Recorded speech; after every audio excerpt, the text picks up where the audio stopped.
Aí, pessoal, já está sendo gravado, então passo aí a palavra para os nossos coordenadores.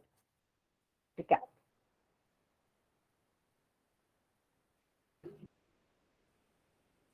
Gente, então, boa tarde. Sejam todos bem-vindas e bem-vindos a mais um ano de Abralic. E pronto, e vamos começar, né, essa semana aí intensa de trabalhos.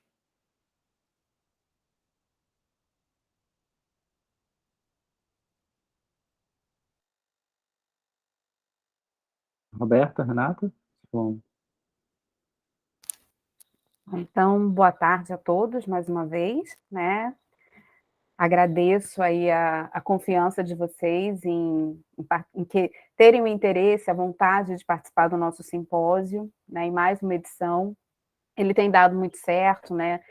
Tem criado aí uma interlocução muito produtiva, muito rica em relação aos nossos trabalhos. Eu espero que esse ano também seja, né? Que a gente possa debater, que a gente possa criar coisas novas a partir desse nosso contato aqui no simpósio. Temos programado, né, para essa primeira sessão 5 comunicações, então eu peço a todos que respeitem esse tempo, né, dos 15 minutos. É claro que a gente vai ter uma certa tolerância com 15, 16, enfim, 17, né? Mas peço encarecidamente que não cheguem a 20, porque se nós chegarmos a 20 em cada uma das 5 apresentações, a gente não tem tempo de debate, né? Então eu peço que todo mundo se programe aí mais ou menos para ficar dentro desses 15 minutos e que nós possamos debater aí ao final, certo? Não sei se Roberta quer falar alguma coisa. Vamos só dar boa tarde novamente a todos, né? Reiterar aí o pedido da Renata em relação ao tempo de apresentação, né? Tendo em vista que este ano, né, o horário foi estipulado pela organização, então nós, coordenadores do GT, do simpósio, não temos, né, gerência sobre o horário, a grade de programação da Abralic, então, desde já pedimos desculpa, né, por um tempo tão restrito, mas, enfim, dentro da grade, né, do horário da Abralic, que está seguindo a grade como se o evento fosse presencial. Né? Então, aproveito aqui o momento para agradecer mais uma vez aí ao Daniel e à Renata pela parceria no simpósio. Então, vamos lá. Como o Bruno ainda não chegou, a gente vai inverter, né, essa ordem, e a primeira comunicação passa a ser a da Diana, né, Diana Gonzaga Pereira, que é minha doutoranda, né, gente? Então, assim, a orientadora já está aí, né, orgulhosa de antemão. E a Diana vai apresentar a comunicação A Maioridade da Infância, um olhar sobre as 2 décadas de produção undiaquiana. Antes de você começar, Diana, deixa eu só te perguntar uma coisa. Você vai projetar alguma coisa, vai apresentar alguma coisa? Sim, vou apresentar. Tá, então você pode compartilhar antes de eu começar a contar seu tempo para não Tá, eu vou colocar aqui então, pessoal, só um minuto.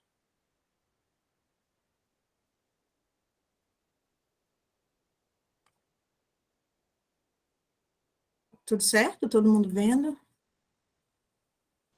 Sim. Tá, sim. Joia. Então, acho que a gente já pode começar.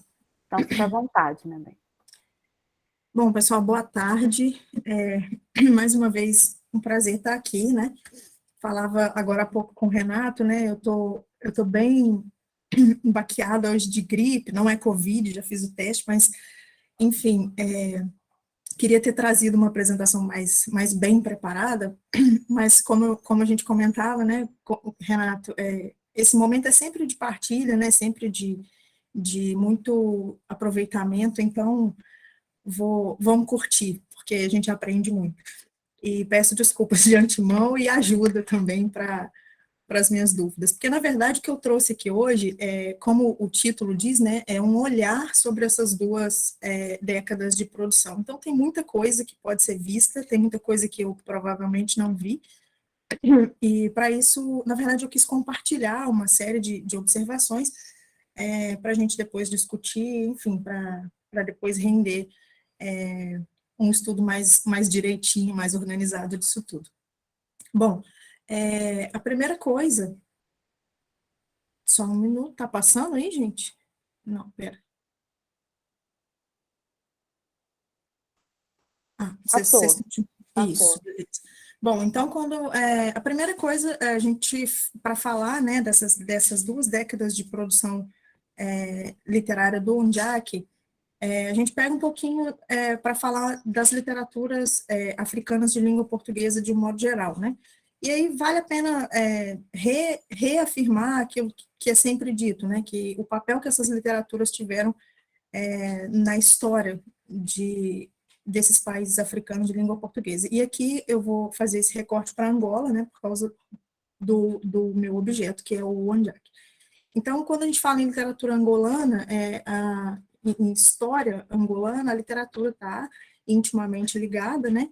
E depois, sobretudo depois da independência, esse signo da viragem, esses novos autores, e aí a gente coloca o Ondiak, tem uma importância fundamental, e essa recorrência à memória, né, que é vista e que é trabalhada, né, na questão das lutas de libertação, se torna um material importante para eles trabalharem na literatura que vai se produzir a partir daí. Quando a gente fala, voltando, né, nas lutas de libertação, essa memória do passado, da africanidade, é muito revivida pelos escritores, né, dessa época, e depois que Angola se torna independente, isso se torna um tema para a literatura.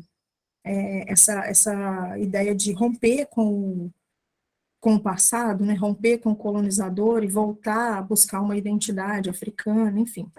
E aí, sobre isso, a Rita Chaves, ela diz o seguinte, né, nos livros expostos nas estantes, lê-se o desejo de falar sobre a transformação, a realizada ou a sonhada, levando-nos a observar que as vias da memória vêm sendo trilhadas por aqueles que, após a longa noite de exclusão imposta pela dominação colonial, viram-se, e alguns de maneira repentina, chamados a exercer outros papéis e anunciarem outros discursos a serem portadores de uma outra ordem. Então, esses novos escritores, né, essa nova geração de escritores que surge após a independência, tem, de certa forma, esse papel também, né, de romper com o passado e de colocar em prática uma transformação que foi por muito tempo sonhada, muito tempo esperada, né, e que agora é possível de acontecer. Bom, o Ondiak, acho que nem precisa, né, mas para fins didáticos, vamos falar um pouquinho dele. Ele é nascido em 77, né, então 2 anos só mais novo do que a independência de Angola, então ele nasceu já nesse contexto de guerra civil, né, e viveu toda a infância ali nesse contexto, embora a gente saiba que o Ondiak a guerra em si não acontecia exatamente em Luanda, né, e o Ondiak também era protegido por uma condição social, uma condição econômica que é diferente da maioria dos seus semelhantes ali. Mas, de toda forma, ele viveu nesse contexto e é uma testemunha, né. Bom, Ondiak ganhador de inúmeros prêmios nacionais e internacionais, e ele representa essa figura desse novo homem, né, angolano, desse retrato dessa nova geração de escritores e de homem, né, de sujeito que nasce nesse contexto e que já vive num país independente. E, claro, a gente não pode deixar de falar do valor estético, né, da beleza das obras, né, da qualidade literária do autor. Bom, já pegando gancho, né, nessa beleza estética aí, a gente tem talvez o que o Ondiak achou desde o início da sua carreira, porque tão logo ele começa a publicar os seus livros, ele encontra esse caminho, né, esse mote, e ele segue por esse curso aí durante muito tempo da carreira. eu estou falando da infância, né? E aí, misturando infância e memória, o Ondiak tem uma fórmula que rendeu muito sucesso nas suas publicações ao longo de todos esses anos. Sobre a memória, o Habrox diz o seguinte: a necessidade de escrever a história de um período, de uma sociedade e mesmo de uma pessoa desperta somente quando eles já estão muito distantes no passado, para que tivesse a oportunidade de encontrar, por meio do tempo, ainda em torno de si, muitas testemunhas que dela conservem alguma lembrança. Então, a gente percebe que por esse fragmento da memória coletiva, né, do Habrox, o Ondiak vai na contramão disso, porque ele não está distante desse passado, né? Ele fala da independência e tudo, mas o que acontece, o que aparece nas obras desse escritor são memórias da infância e de uma infância presente, né, que ele viveu. Então, ele fala desse passado, mas ele próprio é testemunha. E aí, ele fala, né, como a Laura Padilha tem esses dois conceitos aí, o passado perdido e o futuro sonhado, e talvez seja aí que o Ondiak se encaixe, né, e por isso essa fórmula gerou tantos frutos, né, ele é esse elo entre esse passado e esse futuro, né, então a figura do Ondiak já é já é bastante significativa. Bom, aqui eu trouxe algumas capas de livro, não estão todas, mas dessas aqui, todas são consideradas literatura infantil ou infanto-juvenil. E aí, só para a gente dar uma olhada, na quantidade mesmo, né, são muitas obras que carregam esse título de literatura infanto-juvenil ou infantil, desde a primeira, né, Bom Dia, Camaradas, até agora, né, 20 anos depois, já quase 21. Só para dar uma visualizada, como que o nome do Ondiak vai também aparecendo nessas obras, nessas capas, né, às vezes o nome do autor aparece maior do que o próprio título, e isso já demonstra o peso que esse autor vem ganhando. E aí depois a gente tem o que eu chamei aqui de amadurecimento do autor. O assobiador, aqui eu quis fazer um pequeno percurso, assim, porque o assobiador é uma incógnita, né? Ele é classificado muitas vezes como literatura infanto-juvenil, mas particularmente não concordo com esse título, né? Tem muitas passagens ali que eu acho que não se adequam, mas é uma questão para se pensar também, por que esse livro também é colocado nesse mesmo nicho, né, de literatura infanto-juvenil. E aí, novamente, né, o nome do autor maior do que o título. Depois a gente tem o Quantas Madrugadas Tem à Noite, que também já não é uma obra que trata da infância, né? E, por fim, já dando um salto aí de quase 10 anos, né, de uma publicação para outra, Os Transparentes. E aí, Os Transparentes é um novo marco na carreira do Ondiak enquanto escritor.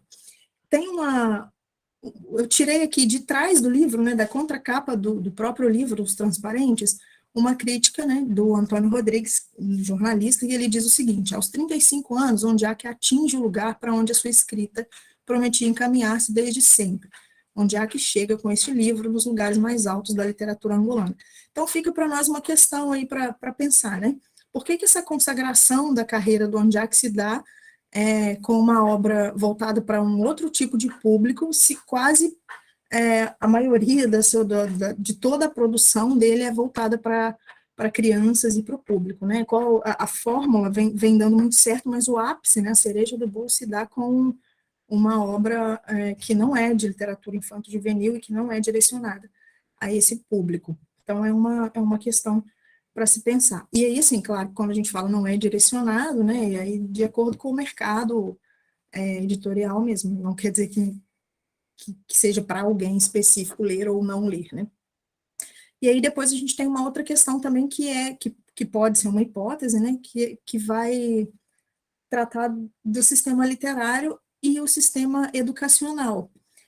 Depois dessa lei 10.639, o ensino de literatura e de cultura afro-brasileira nas escolas, né, talvez também tenha impulsionado esse consumo de literaturas africanas, mas não soube, talvez, selecionar o que é infanto-juvenil, o que não é, enfim. E aí, por fim, a gente tem uma outra questão, assim, como que a gente mede, né, como mensurar o valor estético de uma obra, por que em Os Transparentes, o que o Ondiak faz de diferente ali, para que ali ele atinja esse falado amadurecimento, né, e não nas outras obras, que, afinal de contas, ele tem uma longa carreira aí, antes da publicação de Os Transparentes. E aí, assim, quando a gente fala em valor estético, acho que é inevitável a gente passar um pouquinho pelo Benjamin, quando ele fala, né, dessa questão da aura do livro, né, em contraste com o mercado editorial, com essa reprodutibilidade técnica de que o Benjamin fala, né? E aí ele fala dessa aura do livro, né, que é uma figura singular, composta de elementos espaciais e temporais, e a aparição única de uma coisa distante, por mais perto que ela esteja. E o valor único da obra de arte autêntica tem sempre um funcionamento teológico, por mais remoto que seja. E ainda, esse modo de ser aurático da obra de arte nunca se destaca completamente da sua função ritual.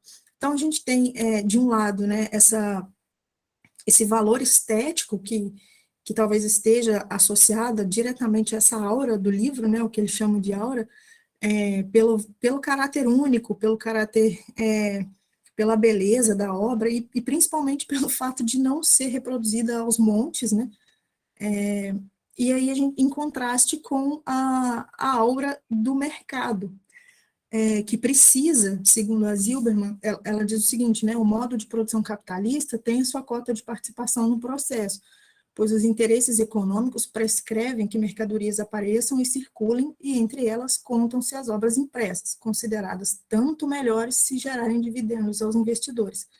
Então, essa lógica de ser único e a quantidade de vendas está sempre em desacordo, né, na pós-modernidade, na atualidade.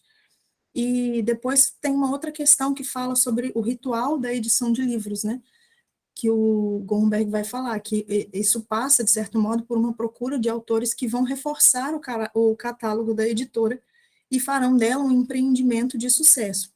Logo, um dos rituais básicos do processo de edição é uma certa bajulação em torno do escritor.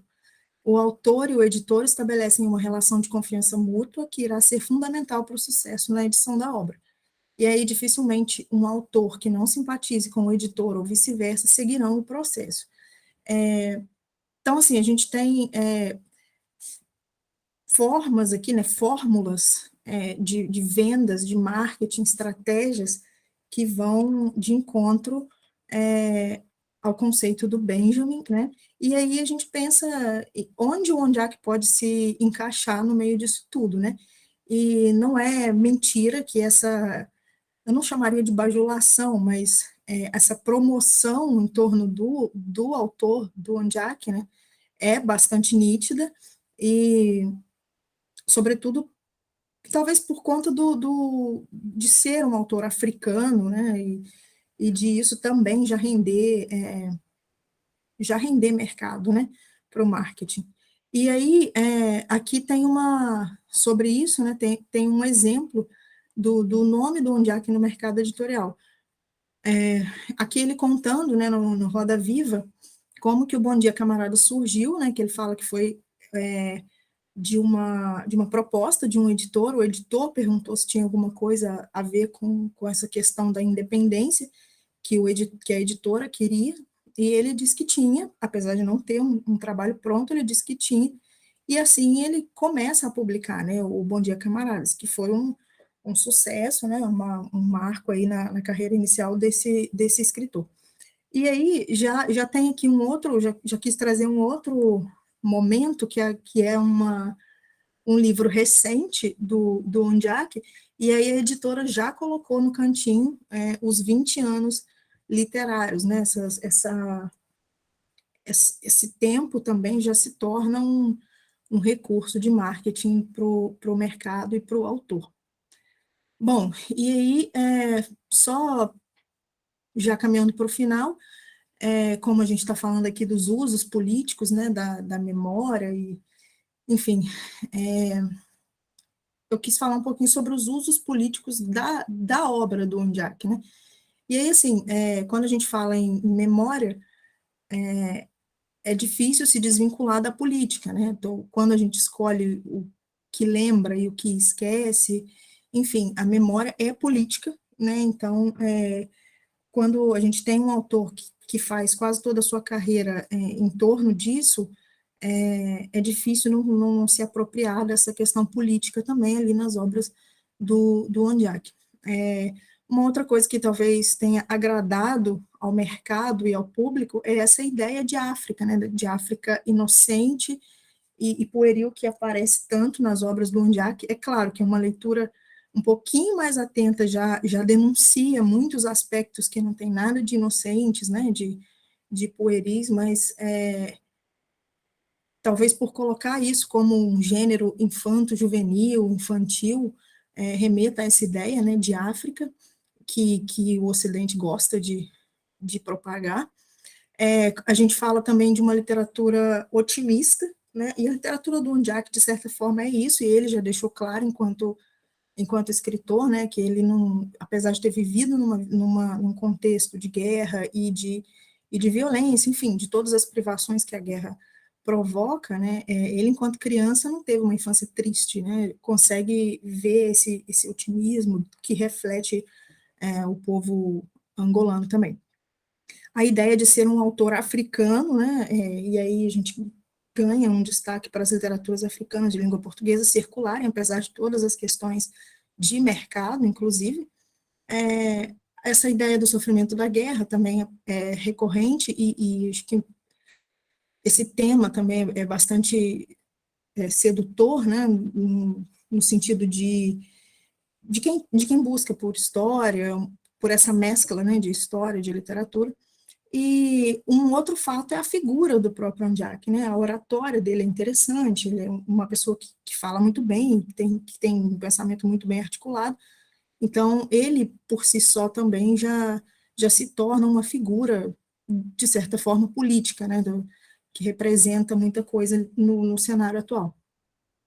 E, por fim, uma questão que eu acho que seria, assim, o mote do trabalho, quando ele estiver organizadinho, é essa questão da pós-memória. A Hirsch, não sei pronunciar esse nome ainda, ela diz, né, que a natureza, a pós-memória, nesse conceito, pode ser considerado como a natureza atrasada de memória traumática que alimenta a sua transmissão e adoção. Ela fala que a pós-memória está ligada a uma segunda geração que não viveu determinados eventos, mas que conta, né, que se presta a contar esses eventos, mas com memórias emprestadas, né, de outros que não contam pelo trauma, por uma série de outras coisas. E aí talvez a gente possa pensar no Ondiak nessa pós-memória no Ondiak, porque ele traz um contexto, né, de questões que não foram vivenciadas por ele e que geraram traumas, enfim, muita coisa que ele sabe que existiu, mas não viveu, né? Mas, ao mesmo tempo, ele, como eu disse no começo, ele é uma testemunha ainda desse tempo. Então, a gente fala em pós-memória para usar essa memória como para os posteriores, né? Mas o Ondiak em si representa essa dualidade de continuidade, né, de não esquecimento, de manutenção dessas memórias, para que isso não seja esquecido, e de ruptura, né? É preciso lembrar para que não se repitam os mesmos erros. Bom, pessoal, então, acho que aqui estão as minhas referências, e aí eu termino. Obrigada. Obrigada, Diana. Muito, muito bom, muito interessante o seu olhar aí sobre essa maioridade do Ondiak. mas depois a gente conversa mais Sim. sobre isso, né? A gente vai, de alguma forma, continuar esse assunto, essa conversa, com a apresentação da Elisângela, Isso. né? Elisângela Silva Heringer, que vai também falar sobre a infância Ondiak, potencialmente histórica e afetiva. Então, Exatamente. Elis, palavra Todo sua. mundo? Todo mundo Sim. me ouve bem? Me ouve? Sim. Ok. Então, fico muito feliz em dividir novamente com a Diana falas sobre Ondiak, né? Pensando agora numa relação entre memória e escrita dessas infâncias, né? Vou ler o texto para fins de organização do tempo e do pensamento aqui. Então, começo com uma citação do Ondiak. A ideia é como uma raiz invisível que faz crescer a planta. A citação que trago para abrir essa apresentação me sugere uma transposição metafórica de ideia para a criança e de planta para a vida ou nação, em que teríamos a seguinte formulação: a criança é como uma raiz invisível que faz crescer a planta, vida, nação. Permitam-me essas transposições pela constância da representação das infâncias presentes nas narrativas de Ondiak. Presença que se revela como um elemento problematizador do fazer literário e também do contexto social e histórico, com formas próprias de olhar e intervir no universo em que elas, as crianças, estão inseridas, logo em suas dimensões políticas, histórica, memória e social, com novos sentidos de atuação e leitura do mundo, agora por uma ótica infante. O sociólogo Jacinto Sarmento, que é pensador da infância e suas representatividades, defende que, ao pensar a criança como objeto de conhecimento nas suas múltiplas articulações, outras relações são construídas a partir da ruptura de paradigmas, da subversão de lógicas cristalizadas e da convocação para a esfera narrativa de outras imersões para a infância retratada. De modo que, nos textos do escritor angolano, por mais que o cenário narrativo traga as reminiscências da guerra, um espaço hostil para viver e para o desenvolvimento humano por excelência, a construção em torno da infância é positivada, considerando outras formas de representação de personagens infantis ao longo da produção literária nacional, que colocavam a infância em lugares bem marcados no papel de guerrilheiros, catorzinhos, órfãos e outras representações negativas. Essa nova forma de inscrição positivada reverbera a visão da infância a partir das especificidades de olhar, de ser e de dizer do universo infantil, em ruptura notória com o silenciamento e visões reducionistas impostas a esse grupo social dentro de uma tradição adultocêntrica, europeia e colonialista. Na criação de estratégias que garantam uma atuação otimista e crítica do infante, o afeto, enquanto conceito defendido por Spinoza e Carmen Tindosseco, a quem eu recorro aqui, é convocado como força ou pulsão que, ao afetar o indivíduo, se debruça sobre os problemas oriundos do processo de colonização e descolonização, ecoando nas infâncias existentes e possíveis e suas representações literárias. Pela via da força potente e propulsora da capacidade reflexiva e imaginativa, motivadas e alimentadas pelo afeto, as crianças apresentam, falam e escrevem o mundo a partir da sua leitura de uma Luanda, que, embora convivas com ecos da guerra, através da escassez alimentar, racionamento de água e luz, e das corruptelas das instâncias políticas, trazem ou promovem outras formas de interação positivadas com esse locus e tempo. Assim, a infância, ainda que apresentada com falta, rompe com o elemento social que tem o seu discurso não validado no palco da representação especular e da crítica do contexto em que está inserida, de forma que a posição de passividade delegada a esse grupo, que lhe impunha silenciamento e estigmatização, a noção de ausência, acaba por ser rasurada e reposicionada nas narrativas A Bicicleta que Tinha Bigodes e A Avó 19, O Segredo do Soviético. Assumem-se dessa feita como sendo porta-voz do grupo social em lugar e contexto histórico determinado. O filósofo Walter Benjamin, em suas postulações sobre a infância, destaca sua especificidade de olhar e a vincula a outros dois conceitos que se aplicam à escrita nas narrativas sobre a infância de Ondiak: alteridade e experiência. A ruptura com a ideia de passividade, já citada, e com o padrão adultocêntrico, parece apostar para a possibilidade de atuação crítica e narração nos e do evento que participa, não como miniatura adulta, mas como detentor de formas autóctones de percepção e de ação dentro de um contexto social e histórico específico e concreto, em constante reestruturação, propiciando sempre novos lugares de culturas para a infância, como defende Manuel Sarmento. Sabido é, no entanto, que as mudanças no Estatuto de Nação Colonizada para a de independente não alterou a condição estrutural da sociedade, que manteve alijando sua população com as mesmas agruras do colonialismo. Nesse sentido, marcada agora pela disputa interna de poder, a infância angolana se mantém como espaço marginalizado, oprimido, violentado e desamparado no contexto pós-75. Condições essas que são reavaliadas, no entanto, pela escrita ondiaquiana numa perspectiva da pós-modernidade. Isso porque, voltando para si, de modo crítico, reflexivo e revisionista, o discurso pós-colonial vai com suas estratégias discursivas e performáticas, criativas, críticas e teóricas que frustram uma visão colonial, propor uma problematização da infância ao atualizar e reconfigurar discursos e práticas colonialistas. E aí eu cito a Mafalda Leite, que diz que a atividade crítica pós-colonial é também uma plataforma de reinterpretação da discursividade colonial, da qual a construção subjetiva e figurativa não escaparia ilesa e nem deveria.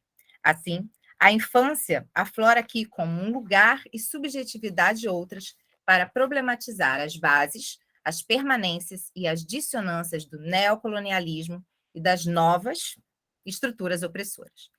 Nesse sentido, a escrita de Ondiak traz personagens infantis como novos agentes de voz e de atuação, outras culturas e visões da infância, além de outras representações e subjetividades para elas que são projetadas. Novos personagens de enfrentamento, não da guerra de libertação, mas da batalha cotidiana de uma nação cuja violência não perdoa sua própria infância. Um novo lugar e novos sujeitos pautam a ação em busca de simultaneamente mapear de forma crítica e efetiva o país, ou ainda o seu projeto, novos papéis sociais e novas e autóctones formas de ler e de se inserir nos acontecimentos da contemporaneidade.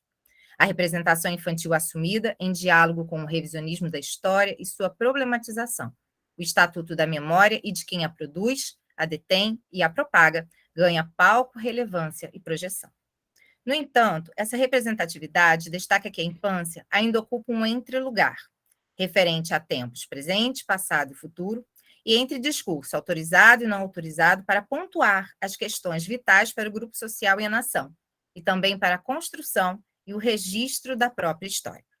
É nesse sentido que afirma Sarmento, lendo Baba, que a infância é um lugar, um entrelugar socialmente construído, mas existencialmente renovado pela ação coletiva das crianças. Mas um lugar, um entrelugar, predisposto nas suas possibilidades e constrangimentos pela história. E é por isso um lugar na história. Longe de tentar dar conta de um discurso histórico, a infância reapresentada é colocada como um elemento problematizador em constante construção da verdade ou versões históricas, dos discursos e da seleção e organização das memórias no processo de deshistorização. No construção de um novo agente histórico, portadora de vozes críticas e lúcidas, ácidas e poéticas, revisionistas e líricas, as personagens infantis de Ondiak encarnam uma representatividade que supera a ideia da incapacidade de fala e atuação, e pontuam positivamente a capacidade de analisar, imaginar e propor novos caminhos para si e metonimicamente para a nação, como se observa, por exemplo, em Avó 19 e O Segredo do Soviético. Já na narrativa A Bicicleta que Tinha Bigodes, essa voz atuante e crítica acontece e ecoa entre pares e em pulsantes falas cheias de otimismo, de fantasia e de sonho, ainda que sejam também portadoras da denúncia de privação. Nessas obras, é por meio do narrador infante que o leitor conhece a situação na qual aquele grupo de crianças vive e acessa os efeitos da guerra civil, que, embora não atingisse diretamente aquele espaço geográfico, reverbera no cotidiano que é narrativamente apresentado. No entanto, essas vozes, agora sobre um outro prisma, narram também sonhos e a própria existência e resistência, a necessidade de serem reconhecidos como pertencentes àquela sociedade e, portanto, de atuar nela de forma efetiva. Cito uma passagem de Ondiak. Quer dizer, Nunca ninguém fala das crianças. Está bem que a nossa vida ainda é pequenina, mas nós também gostamos muito da Praia do Bispo. E os mais velhos sempre se esquecem que, quando há problemas, nós podemos ajudar a resolver. Só que nunca nos chamam para falar as coisas. Nós vamos resolver as coisas, não te preocupes. O 3,14, outra vez, com aquelas falas sérias dele, parecia que estava num comício. Então, é um diálogo entre duas crianças e que pontua exatamente esse poder da fala. O que essas narrativas parecem sinalizar, portanto, é a capacidade de enunciar por si os seus desejos e anunciar as suas práticas, transformando-se em sujeitos crianças que detêm a potencialidade de ser e que, transitando entre as referências presentes e o passado, atuam neste presente e apontam para a manutenção da ideia de infância como tempo inaugural de um outro tempo, o vindouro, sustentando a permanência da metáfora do futuro, que ainda que o tempo presente em que ela atua pareça petrificar ou rasurar essa condição. As transposições metafóricas assumem papel relevante para o percurso dessas representações da infância ondiaquiana, como promotoras de narrativas deslocadas de um lugar, ancorado na perda e na dor, e na relativização ou desconstrução dos discursos históricos oficiais, como se observa, por exemplo, nas referências históricas, seja pelo nome de animais da menina Isaura, como Amilcar, Cão Brau, Raul e Fidel, ou Senhor, com relação ao nome dos bichos que ela dava, ou na alusão aos restos mortais de Agostinho Neto e a imagem do foguetão que os obrigaria, mas que causa ali um certo transtorno na sociedade, na comunidade ali da Praia dos Bichos. Essas marcas históricas circunscrevem as crianças como analistas de eventos históricos e suas bases teóricas, ativos na memória social e histórica, como revisores ou promotores dela. Para tal reposicionamento, estrategicamente, o desejo e o afeto constituem-se como base para esse revisionismo e para a construção de novas formas de inserir criança, corpo e fala nessas narrativas. Para Spinoza, o afeto é o que move o indivíduo, seja positiva ou negativamente. Cito: por afeto, compreendo as afecções do corpo, pelas quais suas potências de agir é aumentada ou diminuída, estimulada ou refreada, e, ao mesmo tempo, as ideias dessas afecções. Dessa forma, aqui, a afetividade não passará apenas pela noção de relacionamento entre indivíduos e animais, mas entendido, segundo o filósofo, como as afecções, as ações e as buscas dos e pelos personagens motivadas pelo afeto enquanto pulsão e busca. É pelo desejo e pela vontade dos personagens que tensões individuais e coletivas são expostas e que a busca do sonho se evidencia, primeiramente simbolizando uma bicicleta, depois um registro escrito e, na sequência, como vontade coletiva, assim como na busca de resolver a problemática da Praia dos Bispos e a desconstrução do mausoléu. Ancorada ainda em Spinoza, a professora Carmen Tindó Seco, em seus estudos sobre a relação entre escrita literária e afeto nas poesias angolana e moçambicana na contemporaneidade, elucida que, cito, para Spinoza, os afetos são aquilo que nos relacionam com o mundo e com a existência. Denotam não apenas atitudes existenciais face à polêmica do viver, mas atitudes políticas que põem em questão determinadas ações históricas. Parece coerente, portanto, pensar que a escolha da relação entre infância e afeto é mais uma estratégia do autor angolano de problematização do seu tempo, apostando pelo viés da leveza, em consonância com leituras pós-coloniais e estratégias discursivas. O que seria uma estratégia para e de potência emancipatória do pesadume do existir, que causaria afecções que poderiam tender ao imobilismo e permanência em estado de dor e anulação dos impulsos do desejo, mas que não se efetivam nas narrativas aqui referenciadas.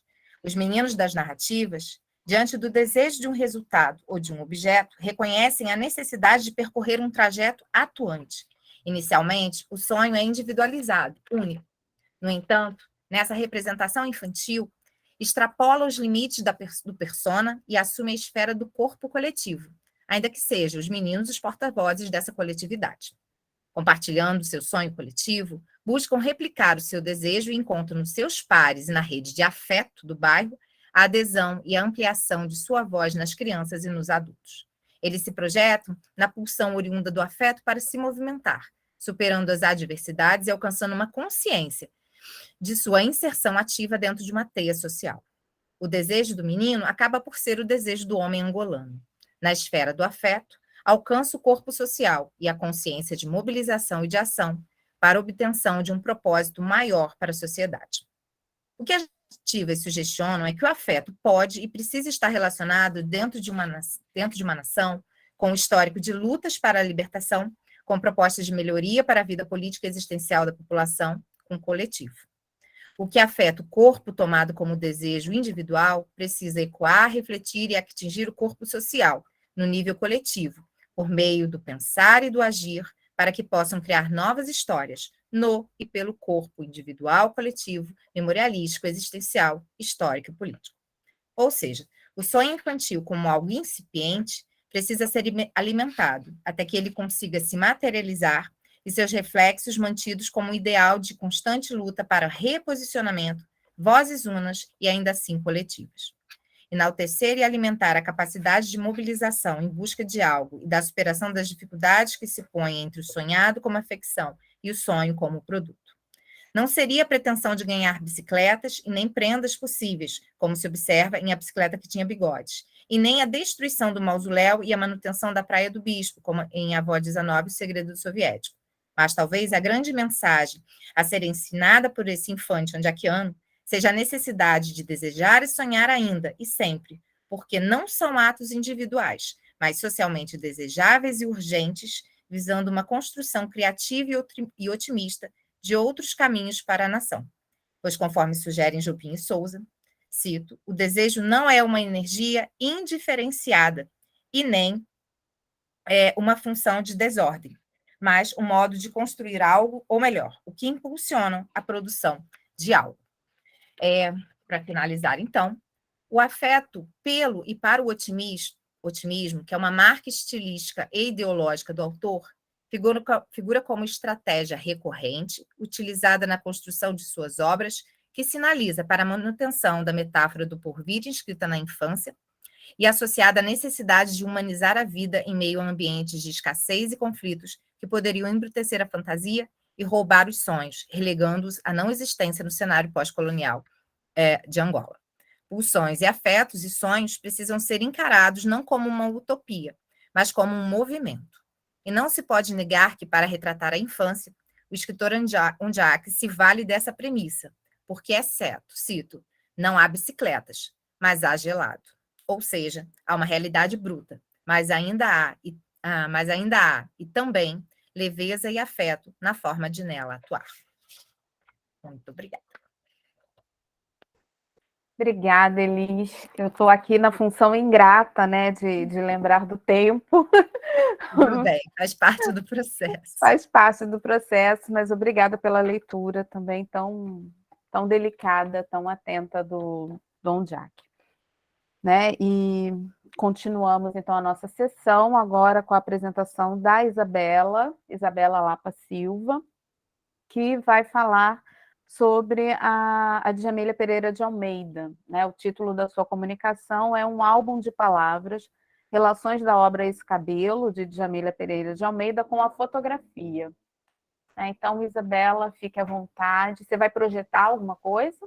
Vou só compartilhar. Isso. Só um minutinho. Antes da gente marcar o tempo. Vai lá.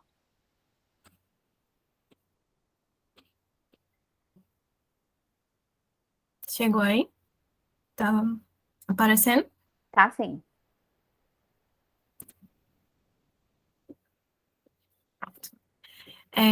Então, gente, é um prazer estar de volta aqui no simpósio. E esse é um recorte da minha pesquisa da dissertação, que me levou a pensar essa relação do livro com a fotografia.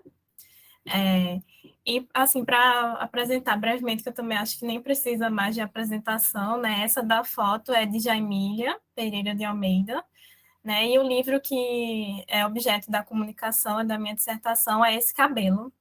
E, assim, brevemente, é um livro de memórias, né? Que a gente conhece a narradora protagonista, que é Mila, né? Um livro escrito em primeira pessoa. E aí, no livro, ela se propõe a escrever uma biografia capilar dos cabelos crespos dela, perguntando qual seria a origem, né? Esse é o fio condutor, assim, digamos, da narrativa. e nisso ela vai revisitando várias memórias da infância e da juventude dela, assim como histórias da família, né? Ela é fruto de uma família interracial, ela é uma menina, uma mulher negra, né? A mãe negra, angolana, e o pai branco, português. E a família dela cruzou nesses dois continentes, Europa e África, ao longo dos anos, né? E ela é atravessada por todas essas questões políticas e históricas, como ela vai percebendo e refletindo ao longo do livro. E aí eu trago um dado assim, porque eu coloquei o título, né, Álbum de Palavras, que é uma fala da própria Djamila, né, que ela pensou o livro como uma estrutura de álbum de fotografias. E eu achei muito bonita essa imagem, assim, para pensar essa escrita, essa visualidade da escrita dela, e o que ela fala, né, da relação que a gente tem com o álbum, né, como a gente vai colando e movendo as fotos, e ao mesmo tempo, assim, se relaciona com o modo que a gente vê a memória também. E aí, para embasar, assim, a leitura, eu parto eu não sei se eu vou pronunciar certo, mas Carl Erik Skoljomer, que discute a relação da palavra, né, e da imagem, e dentro da cultura visual, que é o que ele discute, né, a predominância da visualidade hoje em dia, e como a leitura hoje ela é atravessada, né, por todo esse repertório de imagens que a gente tem atualmente, e ele reforça o poder da literatura, né, nessa força do imaginário.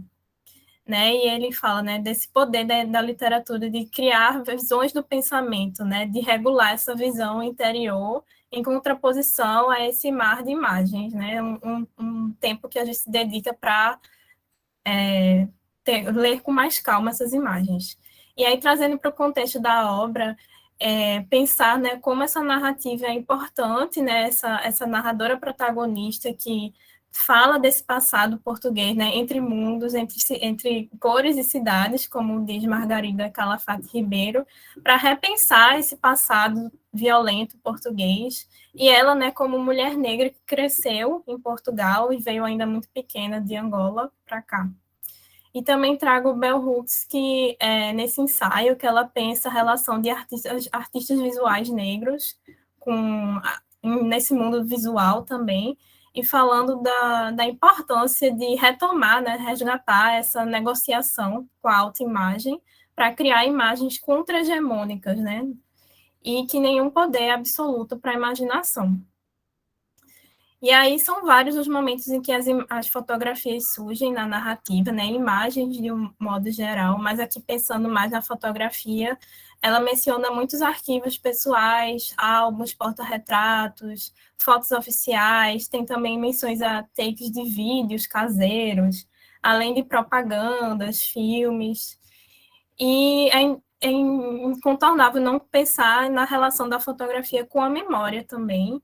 E aí, pensando no conceito de memória coletiva, né, de Halbach, como a narradora vai, a partir dessa perspectiva muito subjetiva, repensando, né, como esse passado colonial atravessou, né, o crescimento dela nessa cidade, nessa vida particular dela, né, que entre famílias, né, interracial, mas como foi importante para ela ir se percebendo e também ir negociando com todos esses símbolos.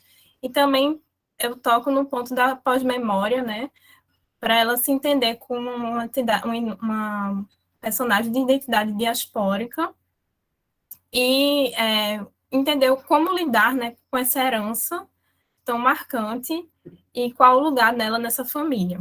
E aí eu trago algumas citações para ilustrar, né, como as fotografias vão aparecendo.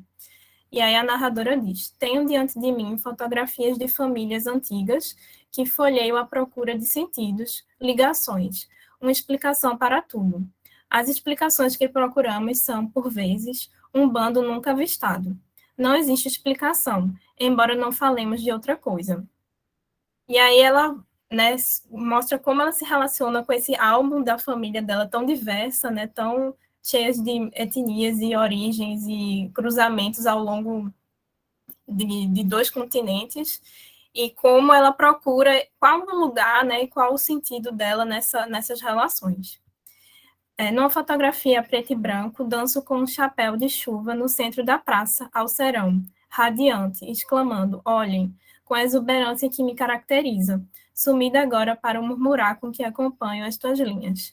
E aí também ela, no momento que ela traz as fotografias, ela reflete também sobre essa passagem das várias fases dela e como ela se percebe diferente daquela que está na imagem, né? Como uma menina alegre, exuberante, e como, quando ela está escrevendo, ela já tem uma relação muito mais conflituosa com o corpo, com o cabelo, pelo racismo, que, né, várias experiências traumáticas que ela teve em meio à cidade, né, Lisboa, aos tratamentos e penteados que ela se submetia, né, aos cabelos crespos. E aí eu também trago para pensar a relação da fotografia com a literatura numa perspectiva mais formal, assim, para pensar como a literatura se apropria também desse dizer fotográfico, que aí eu trago Natália Brizuelo, que ela conceitua essa ideia de fotografia narrativa, que ela fala que é como um descentramento da literatura para se apropriar de mecanismos fotográficos. Então, são takes, é uma linguagem mais cortada, como mesmo para capturar esses instantâneos, como faz a fotografia. E aí eu trago essa citação como um exemplo, assim, que eu percebo essa relação. Entre várias franjas, cortes à tigela, guedelhas grunge e não haver nome definido para o meu despenteado triangular do início dos anos 90, duas tristes mechas desfrisadas, disparando dos lados e encimadas por um pseudo-rabo de cavalo descolorado pelo sol, os penteados da minha família portuguesa protagonizam uma famosa fotografia de grupo. É interessante ver como ela está fazendo essa autobiografia do cabelo, né, como ela se percebe na família a partir dos penteados e dos tipos de cabelo, né, como ela cresceu muito com a família branca, né, do círculo português, como o cabelo dela destoa, né, dos outros penteados e tipos de fios, que tem também uma herança judaica por parte da família paterna dela, portuguesa. E aí eu trago a Alice Girotto, que fez um artigo que propõe também essa leitura e que ela defende como as imagens elas são importantes para a progressão da narrativa e dessa relação da personagem com a autoimagem. E aí eu trago mais algumas citações. Encontro no livro imagens de ruínas. Folheio a sequência. Percebo-a como um álbum de família. Castelos, torres aéreas, prisões, aquedutos, piscinas ao abandono. Nós nos nossos álbuns de infância.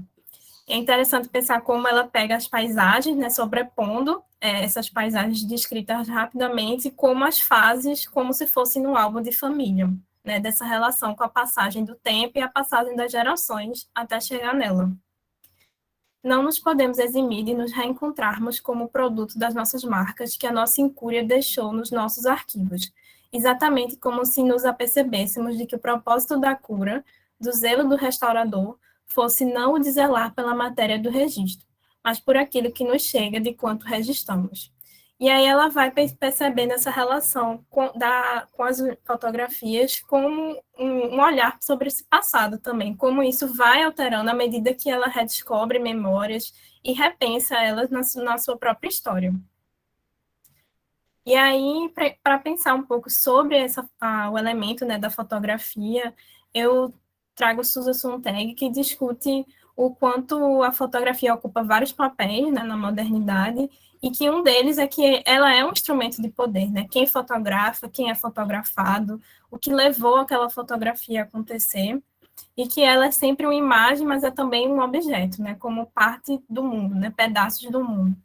E aí, dentro do contexto da obra, é importante pensar, né, a relação da fotografia, da raça e do gênero, por se tratar de uma narradora, né, que é uma mulher negra, e como ela vai negociar toda essa tensão que ela vive com a autoimagem. E aí, trazendo, como fala Grada Quilomba, né, da negociação da nacionalidade com a negritude, como se fossem coisas inconciliáveis, né, no contexto português. E aí a pergunta é impertinente, né, de onde você vem, né, porque para o corpo negro ele é sempre de lá, de fora, né? E fora isso, o racismo genderizado, né? Que é a intersecção das opressões, né? De raça e de gênero, e como a narradora vai sentir isso no modo como as pessoas se sentem permitidas de falar do seu cabelo, de falar como ela deve tratar o cabelo, e sempre ser uma questão, né? E dela se perceber como essa identidade diaspórica, como eu falei, que vai tensionar esses lugares justamente por questionar essas definições muito fechadas. E aí, o que é que vai ser negociado nisso tudo, né? É essa memória colonial latente, né, em Portugal, que ainda persiste, né, com esse imaginário idílico, como fala Eduardo Lourenço, que ela vai sempre estar negociando à medida que ela vai construindo os caminhos para uma autodefinição.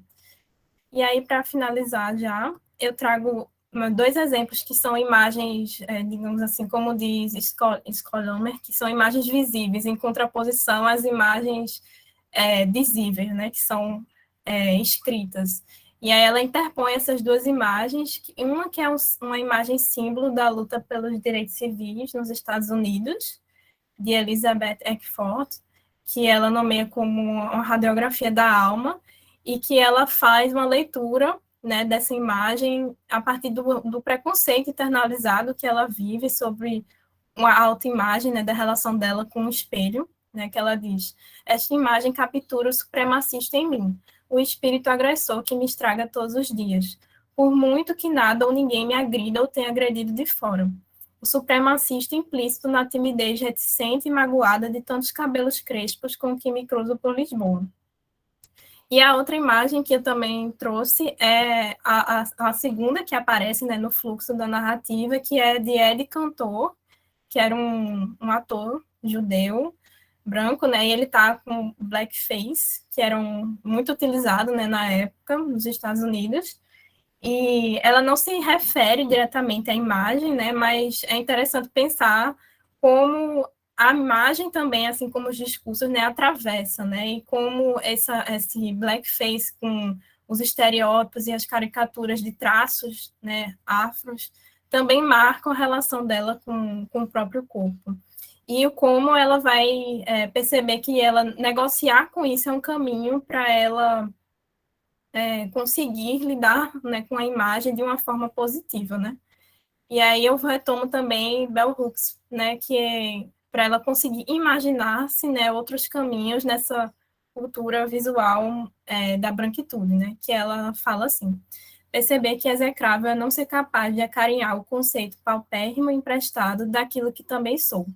De que vale trazer a Mila à luz para confirmar que arrancá-la à propaganda é a poeira paisagem da nossa caravana. E aí, concluindo, eu percebi, né, ao longo da dissertação, o quanto que a fotografia é um motivo, assim, para a narrativa se desenrolar ao longo da leitura, e como ela aparece em diversos momentos para fazer essa ponte com o passado, tanto de memórias dela quanto de memórias da família, nesse cruzamento, né, entre continentes, e como ela também usa as imagens como um exercício de olhar, de ela elaborar essa subjetividade e entender, né, esse seu lugar diaspórico, assim como essa negociação constante em construção, como ela termina o livro com uma pergunta, novamente, assim, né, que é meio que deixando em aberto, que não tem uma resposta fechada, né, para essa negociação com ela mesma. E é isso.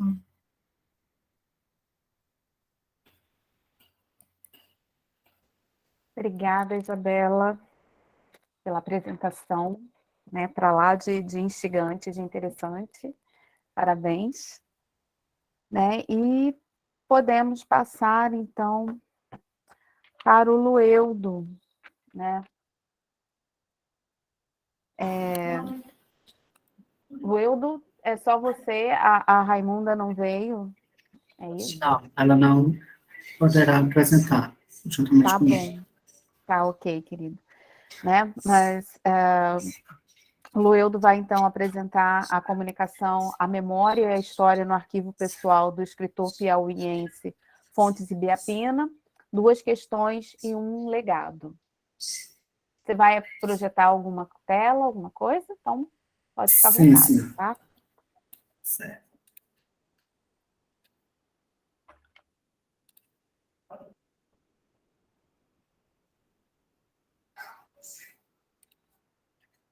Vocês conseguem ver minha tela?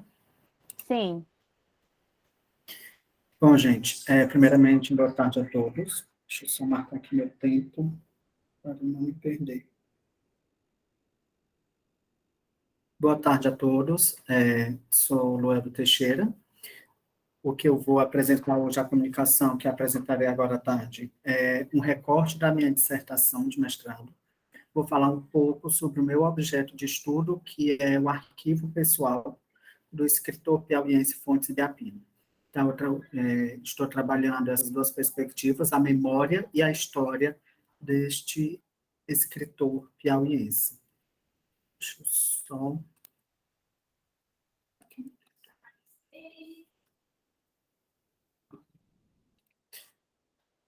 Só me confirme se está passando para vocês. Tá sim. Pronto. Tá. Bom, a memória e a história no arquivo pessoal do escritor piauiense Fontes Ibiapina, duas questões e um legado. Como eu falei, um recorte da minha dissertação de mestrado. Estou sendo orientado pela professora Raimunda Celestina, que por questões de compromisso de trabalho, ela está em reunião agora, no colegiado do curso, a qual ela é professora. Bom, antes de mais nada, eu quero apresentar um pouco quem é esse escritor Fontes Ibiapina, um escritor piauiense, muito conhecido no estado do Piauí, considerado um dos escritores que mais trabalhou a questão do regionalismo e da cultura popular na sua literatura. Bom, João Nuno de Moura Fontes Ibiapina, mais conhecido como Fontes Ibiapina, nasceu em 1921, 14 de junho de 1921, e faleceu em 10 de abril de 1986. Ele bacharelou-se em Direito em 1954 pela Faculdade de Direito do Piauí. Ainda como estudante, dedicou-se por algum tempo ao jornalismo, porque Fontes Ibiapina, ele sempre se interessou pela escrita e pela pesquisa. Foi juiz em várias comarcas do Piauí, a última em Parnaíba, onde publicava semanalmente artigos de crítica nos jornais. Participava de toda a vida intelectual das cidades, eu coloquei da cidade, mas aí seria no rural, porque ele ficava se dividindo entre Parnaíba, que é uma cidade litorânea, próxima a uma cidade litorânea do Piauí, e Teresina, que é a capital do estado, tendo sua maior produção na literatura. Mesmo ele sendo juiz, a sua maior produção foi na literatura. Ainda mesmo assim, ele publicava artigos de crítica literária em jornais. Ajudou a fundar a Academia Parnaibana de Letras e foi um dos seus presidentes. Foi o terceiro ocupante da cadeira número 9 da Academia Piauiense de Letras. Foi membro do Conselho Estadual de Cultura do Piauí e da Academia Piauiense de Letras. 18 obras foram publicadas em vida, pelo próprio escritor, 6 obras póstumas e 7 obras foram reeditadas. Algumas sofreram mais de uma reedição. Então, aí eu trago um contexto, um pouco do histórico da vida do escritor Fontes Ibiapina. No arquivo pessoal, nos seus cadernos de anotações, ele tem um esboço da sua vida literária, e em uma matéria publicada com um discurso de posse na Academia Piauiense de Letras, ele escreveu o seguinte: iniciei essas colaborações participando de concursos de contos nas revistas A Cigarra e a Alterosa, em ambas tendo a felicidade de ser premiado várias vezes, o que muito me incentivou na carreira literária. Na Alterosa, cheguei a haver laureados 10 contos, até que a comissão do concurso deliberou não mais aceitar minha concorrência, esclarecendo tratar-se de um escritor já realizado. Além do mais, foi correspondente e colaborador do Jornal de Letras e da Revista Sul, a qual literalmente chegou a marcar a época e fez toda uma geração de valores por este Brasilzão afora.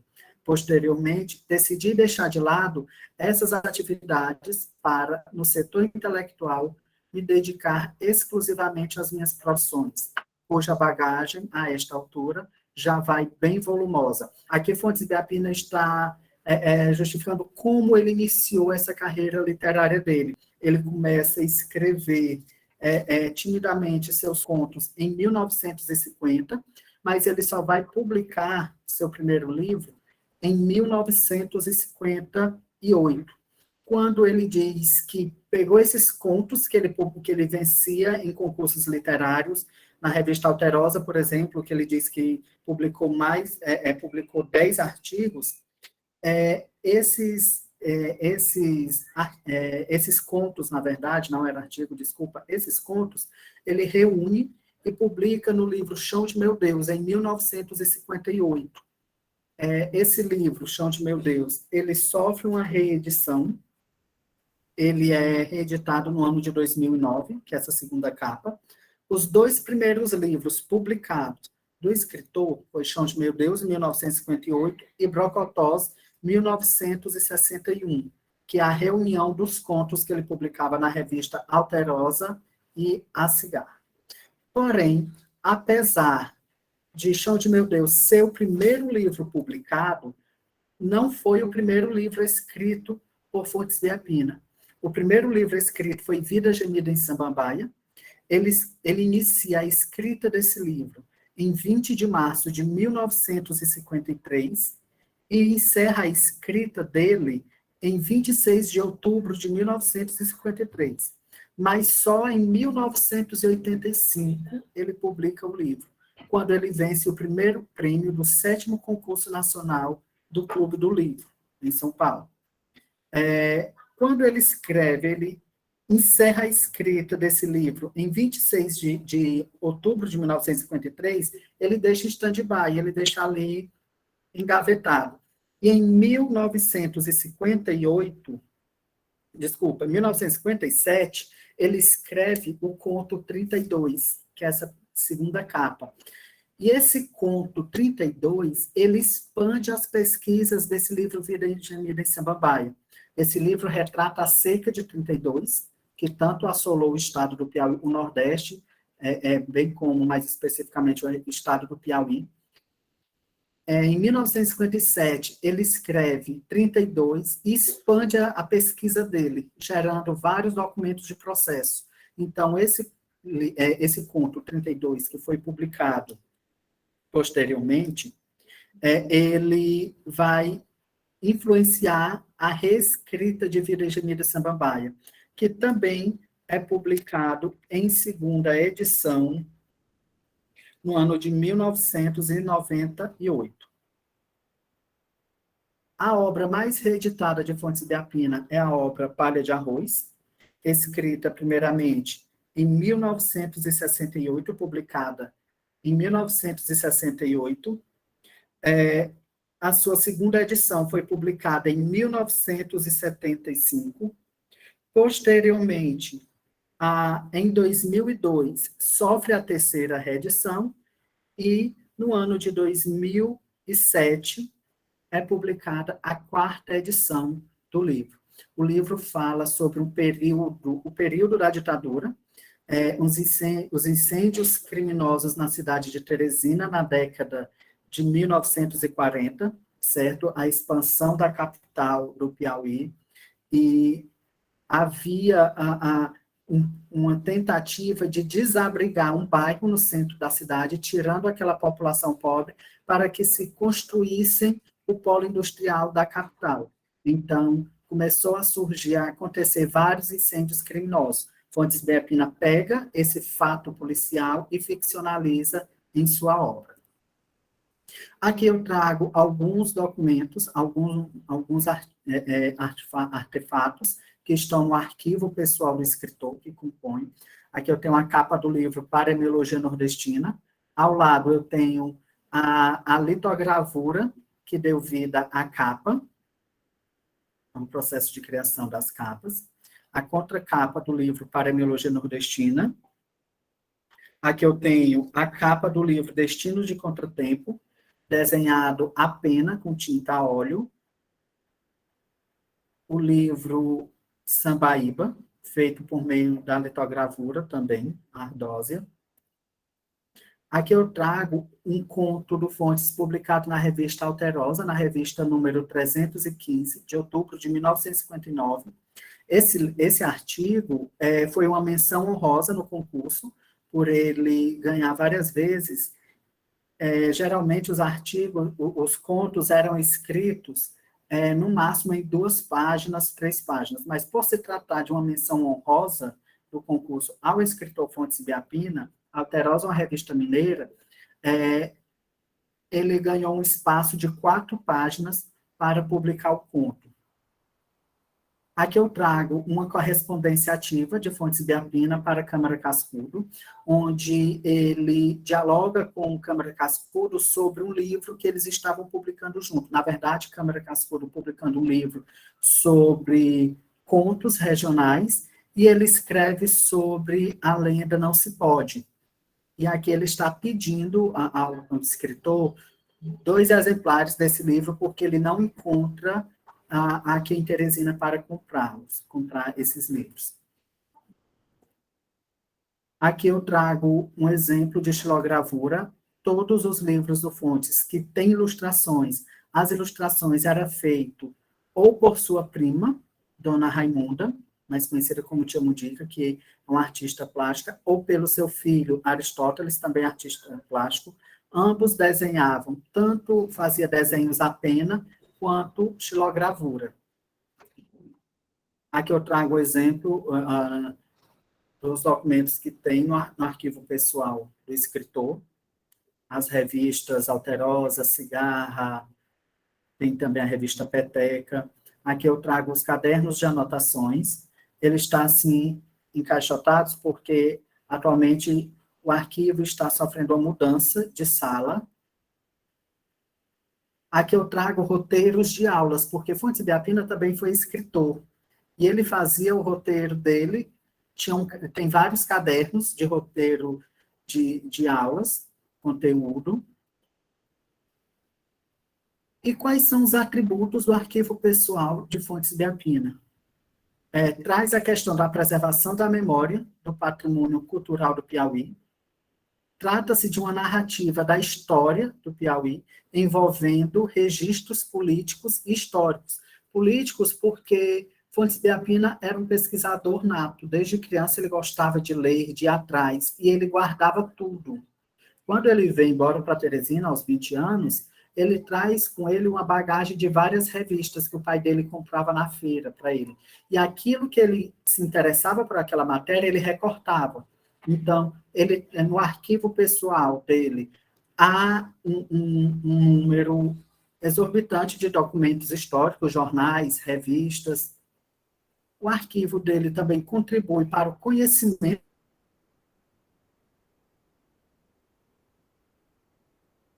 da cultura popular, já que ele é considerado um dos maiores escritores modernistas do regionalismo no Piauí.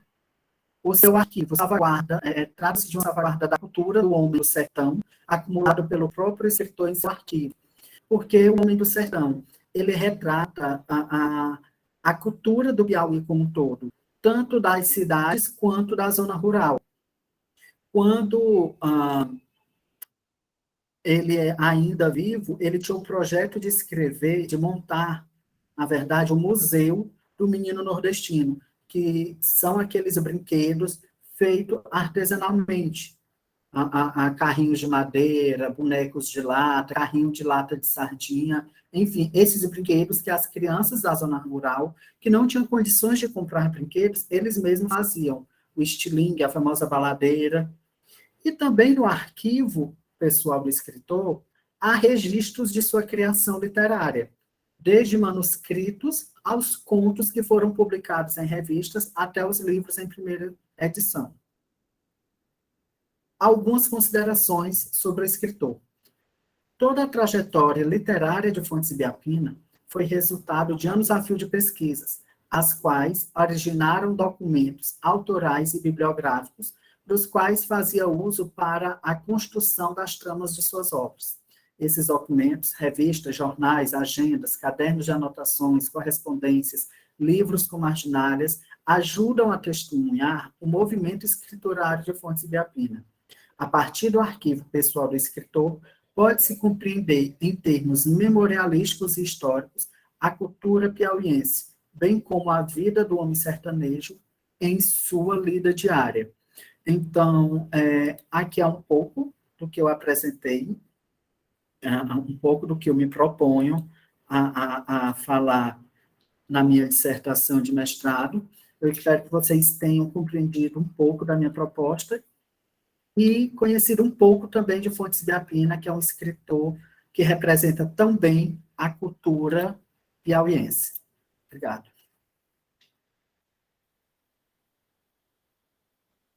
Obrigada.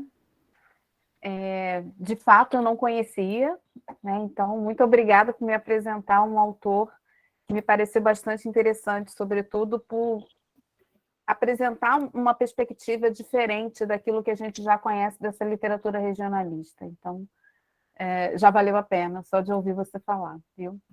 Muito obrigada. O Bruno não chegou. É uma pena, né? Temos uma pequena baixa aí no nosso primeiro dia, né? Também não recebi nenhuma comunicação, vamos ver se ele entra em contato com a gente, e quem sabe a gente consegue remanejar aí a apresentação do Bruno para um outro dia.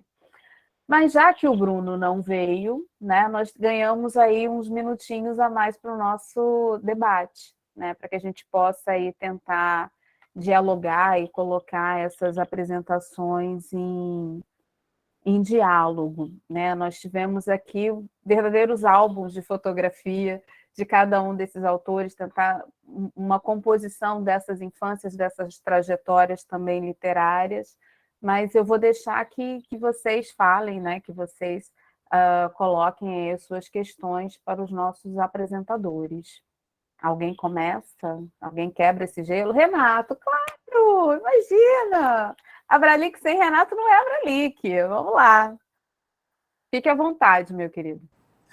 Oi, gente, boa tarde. Primeiro, parabéns aí pelas apresentações, adorei. Nossa, já estou com um ganho aqui muito legal, assim, de bagagem. Então, assim, eu vou começar, eu queria fazer pequenos comentários ou perguntas, né, para os quatro, mas vou começar do último para trás. Do Lueiro, eu queria uma indicação. Por exemplo, eu anotei aqui o Palha de Arroz, mas eu queria que você desse uma pensadinha aí, um livro, tipo um convite, uma antessala para a gente adentrar no mundo aí do Ibiapina, tá? Então, eu não sei, é melhor perguntar para todos antes, né? E depois... Tá. Não, com relação a Isabela, primeiro, eu não sei se você conhece, mas no Instagram, a Lília Schwartz faz uma análise de fotografias e pinturas, que é muito interessante. Você entrar no Instagram da Lília Schwartz lá e eu acho bem legal, assim.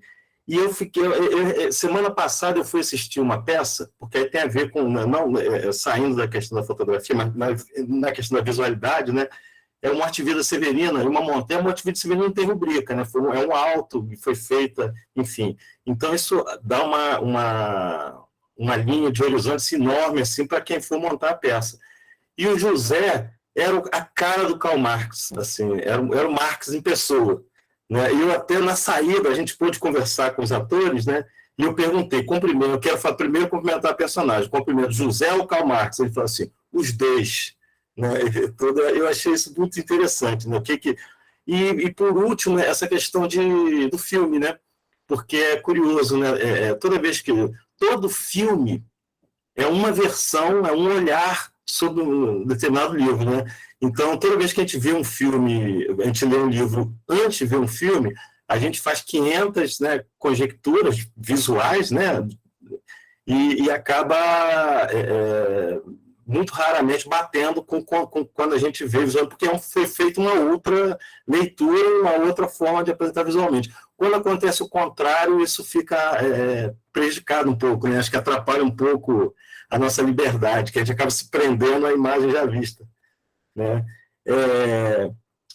Com relação a Elis, é só assim, né? A gente vê até a parte da infância, né? Do Antjak, enfim, até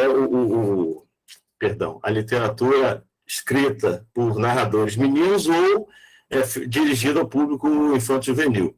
Né? Mas nos dois livros romances, né, que até a Diana tinha citado, né, Os Transparentes e Gente, meu livro da minha tese, eu não estou lembrando. Quantas madrugadas sem a noite? Quantas madrugadas. Quantas Mágoas Tem a Noite, rola assim, um verdadeiro infanticídio. Né? Então, assim, no Quantas Madrugadas Tem, o menino que teoricamente é esperto, desenvolto, tem toda uma perspectiva assim, de futuro, ele é morto por uma personagem, o cão, que meio que faz uma alegoria do colonialismo.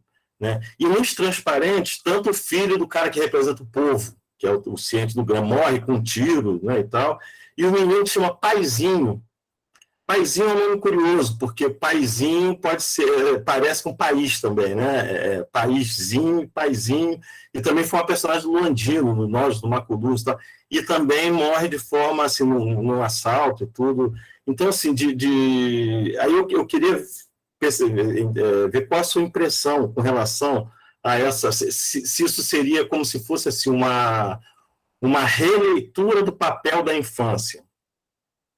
Né, em relação à história, né, em relação ao que pode ser feito enquanto esperança ou enquanto distopia, né, ou se são escritas diferentes para públicos diferentes. Né? Assim, ele poderia escrever novamente, dando uma visualização assim, positiva para a criança, né, dependendo do contexto, do público, tudo, ou se for um balanço distópico, assim, né? Desses dois romances. E para a Diana, primeiro, essa questão da Laura Padilha, né, Passado, Perdido e Futuro Sonho, eu gostei disso. Eu não conhecia isso, achei interessante. Vou atrás depois a gente troca umas figurinhas sobre isso.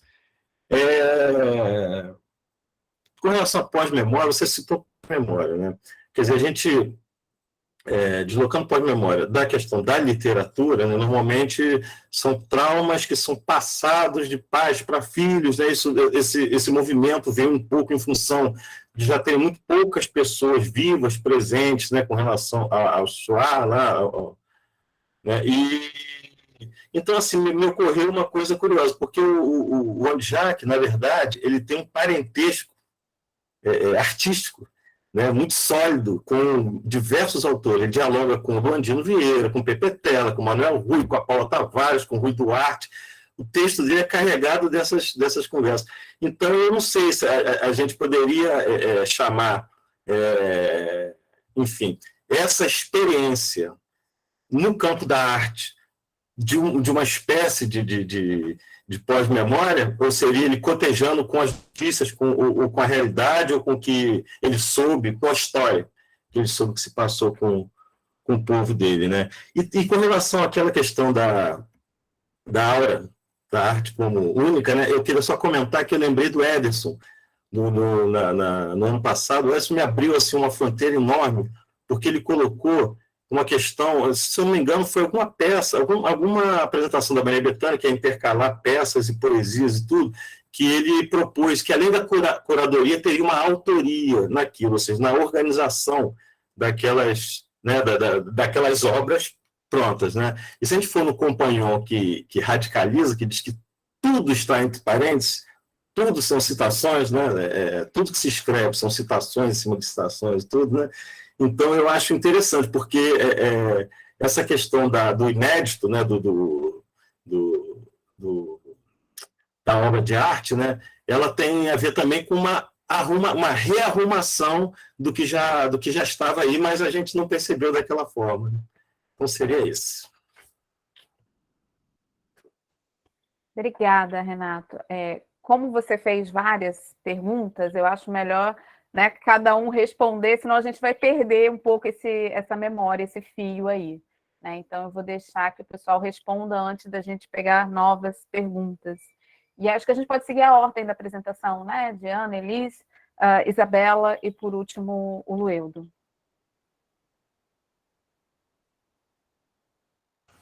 Bom, Renato, sempre agradeço nas suas colocações, você tem um ouvido muito atento aí, e é sempre bom, né?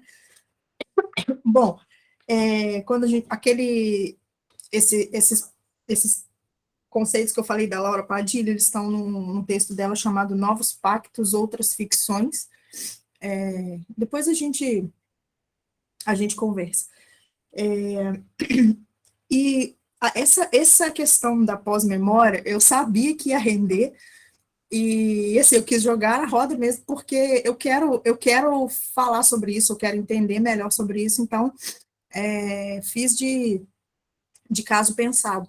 Mas a ideia realmente é essa, assim, pensar isso, né? Eu estou entendendo o Ondiak como um ponto de contato entre a memória e a pós-memória, sabe? Exatamente por isso, por ele ser um testemunho, e ao mesmo tempo por carregar essa herança, né, que os antepassados dele viveram. Então, é isso, assim, por enquanto, o que eu tenho para te responder, eu acho que é isso. Eu estou enxergando ele nesse entremeio, assim, nesse meio do caminho entre a memória e a pós-memória, sabe? Mas aí queria compartilhar, inclusive, essa dúvida, se vocês concordam, se que vocês acham disso, se tá viajando, se eu estou viajando demais, enfim.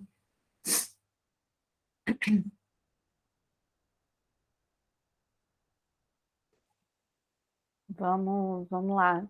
Daniel, você quer colocar agora? Não, depois, né? Tá. Então tá bom. Vai lá, Elis. Deixa eu tentar me achar aqui na sua pergunta, porque você realmente fez assim, né? Um nozinho. Acho que quando você traz essas figuras femininas, olha, eu já pensando já em outras questões. Quando você traz essas figuras infantis que acabam por destoar dessa representação dessas narrativas que eu trago, e que são umas imagens de uma infância mais positivada, você acaba por colocar duas obras e me parece o seguinte, quando a gente pensa na infância, parece que a gente cria mesmo uma separação entre o que seria uma literatura para um público infantil, infanto-juvenil, e aí você precisa fazer uma infância mais positivada disso, de alguma forma, e, de um outro lado, uma literatura que seria para adulto. Né, quando você trabalha com essas que teria, que você fala aí da alegoria de um colonialismo. É como se aquela que fosse para um mais jovem ler seria uma visão mais idealística, mais bonita, mais positivada, e uma outra não. E acho que aí a gente cai nesse patamar. Por que dividir essas literaturas? Né? Por que dividir? Aí entra no que a Diana estava colocando da questão editorial. Por que se classifica? Né? E a gente já discutiu isso, e acho que nunca ninguém chegou a nenhum consenso, a gente vai ficar discutindo aí essas classificações. Imagino que não dá para pensar, né, dentro de um aspecto, inserindo uma representação de infância, para se pensar também um contexto, você imaginar que você não fosse colocar essa infância também como um legado infeliz desse sistema colonial. Você vai, de alguma forma, trazer isso de alguma forma. Ou seria apenas metaforicamente trazer essa imagem. Acho que vai ter momentos em que essa metáfora positiva vai estar mais em evidência, em outras, me parece que ela vai vir de uma forma mesmo mais cruel. Né? Ela precisa ser colocada como a infância também é negligenciada, ela ainda é um elemento vítima de todo esse sistema, e acho que quando o Ondiak coloca todos esses sistemas, ele faz um grande painel representativo da infância. Ela é também futuro, ela é também uma pulsão de energia, ela é também aquela que vai modificar, mas ela é também aquela que continua sendo silenciada, assim como outras representações, outras personas vão ser dentro desse sistema. Né? Imagino isso, mas acho que a gente pode discutir isso. E muito, né? Queria só comentar a dica, eu adorei, assim, não conheço os textos da Lilia, mas só acrescentando, né, a própria Djamília estava com a coluna na 451, que ela estava fazendo uma relação, assim, de imagens e palavras, assim, eu percebi que ela até mudou o nome, assim, da coluna, antes era mais sobre tema livre, e depois, recentemente, ela está trazendo essa relação de imagens com palavras, falando de artistas visuais, de fotógrafas também, e nas crônicas também é um tema recorrente, assim, então eu gosto muito, é um tema que tem me interessado, assim, e pensar essa literatura no campo da visualidade e do poder da literatura também de proporcionar imagens, né, também, então adorei a dica, gostei bastante.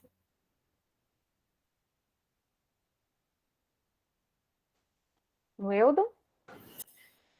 Pronto. Renato, aí tu me pegou, porque eu sou um eterno fã do Fontes de Apina, mas minha pesquisa com ele não é essa questão do fanatismo, vai pela representação mesmo. O cara se garantiu na representação do estado do Piauí. Um livro que eu te indicaria, eu tenho 2 grandes xodós com Fontes de Apina. Tombador, que ele fala do tempo da escravidão nas fazendas do Piauí, a relação coronéis e escravos. Ele consegue pegar um tema tão árduo, tão triste, mas ele ficcionaliza e suaviza. Ele mostra um lado vivido pelos escravos, e, digamos assim, um lado bom, entre aspas, porque mesmo com aquele sofrimento, toda aquela questão da violência com os negros, havia uma vida entre eles. E outro livro, o primeiro livro escrito por ele, Chão de Meu Deus. Inclusive, até chega a ser assim estranho, mas os livros que eu mais gosto do Fontes são os livros que ele trabalha com as dores do sertanejo. Os escravos, na zona rural, e o livro Vida Gemida em Samambaia, que ele retrata a seca de 1932. É incrível como ele consegue tirar desses momentos dolorosos o lado bom da vida. Ele traz essa questão. E nos cadernos dele, ele sempre anota frases sobre... ele chega a citar aquele versículo: todas as coisas cooperam para o bem daqueles que amam ao Senhor. Ou seja, tudo que acontece na vida dá de tirar uma lição positiva. Então, eu levei isso muito a sério. Os 2 livros que eu indico, Vida Gemida em Samambaia e Tombador, de Fontes de Apina. Muito obrigada, Daniel, e depois Roberta. Oi, gente. Eu não ia falar nada, mas a gente sempre acaba falando, né? A gente se empolga. Não, enfim, em cima do que a Diana falou sobre pós-memória, depois provavelmente a Roberta vai discordar de mim, mas e também quero retomar uma coisa na fala da Isabela, e também na fala da Diana em cima do Benjamin. Vocês vão ver que eu estou mais desorganizado hoje do que de costume. Mas, enfim, vamos lá. Eu não gosto muito do conceito, mas, além disso, assim, eu acho que a gente pode até usar certos conceitos quando eles cumprem uma demanda. Eu não gosto muito do conceito de pós-memória, porque eu acho que, em geral, ele não cumpre uma demanda conceitual que diferencie ele da demanda própria do conceito de memória, né? Porque quando você fala, por exemplo, da questão da pós-memória como o relato de uma memória não vivida, e por isso pós-memória, se a gente pensa, né, a relação da noção de memória política a partir dos estudos sobre o Holocausto ou sobre trauma, o grande evento traumático é aquele que não foi vivido por quem está narrando, porque o grande evento traumático é a morte. E todos que estão narrando a sobrevivência são aqueles que de fato não morreram. E são aqueles também que não foram emudecidos, né? Retomando aqui a colocação do Primo Levi, né? De que aqueles que veem a Górgona ou morrem ou voltam petrificados, incapazes de falar. Então, isso não só está dentro da própria ideia do testemunho, né? O testemunho como algo que se vivenciou ou como algo que se observou, né? E aí o Márcio Seliman Silva vai, inclusive, discutir esses 2 aspectos do testemunho, né? A partir da noção de mártir. Eu esqueci agora as 2 palavras lá que ele coloca, mas enfim. Mas isso também é próprio dessa demanda da literatura por depoimento. Então, eu continuo me perguntando aonde que está a diferença do uso do conceito nessa especificidade, tá, que você está trabalhando, Diana, da demanda de um conceito outro que não memória, né, dessa diferenciação, o que a pós-memória está trazendo. E eu achei bastante interessante que você trouxe o Benjamin para falar da aura, e eu acho que assim, tem autores que a gente deve trazer com e contra, né? E aí o Benjamin, eu acho que aqui ele funciona com e contra, né? A coisa da aura que você traz é bem forte nisso, mas eu fico pensando também o quanto que não sei, eu fiquei pensando na morte do autor, né? Naquele texto A Morte do Autor, e como também não se aplica para pensar hoje em dia, né? Como que as questões elas trazem um encaminhamento, mas assim, mas tem um momento bom de entrada da pessoa que está pensando aquilo agora, né? No caso, você. E a mesma coisa para a Isabela quando vai falar da fotografia de quem tira, né? Que a gente pensar, cara, hoje em dia todo mundo tira, né? Hoje em dia você tem um celular, você tira foto, você produz conteúdo, então o quanto que também a coisa não está mais só ligada a quem tira, mas a outros espaços de legitimação, né? E como que essa questão da aura aí está ligada a diversos espaços de legitimação que você traz, Diana, no jogo com as editoras, né? Então, como que essa aura é criada também a partir de outras instâncias, da entrevista, do lugar midiático do autor, enfim, que pronto, que confere aí uma noção de objeto de fetiche no livro que não está só ligado mais a uma dimensão aurática única daquela obra, né? Enfim, como eu disse, eram comentários meio desorganizados, mas assim, de questões que eu fiquei refletindo aqui a partir das falas de vocês. Obrigado. Eu vou deixar a Roberta falar, porque eu acho que vai pelo mesmo caminho, né? Então, depois eu deixo as meninas responder.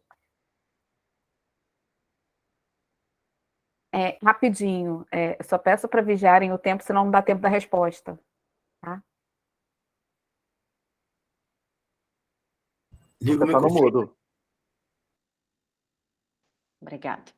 Vou ser muito breve, né? Primeiro, parabenizar, né, as apresentações, acho que já começamos bem aí no primeiro dia, né? Enfim, vou continuar, não sei se eu vou discordar de você não, Daniel, em partes, vou discordar em partes para não perder o costume, né? Enfim, porque eu sei que o Daniel não gosta do conceito, mas eu gosto do conceito.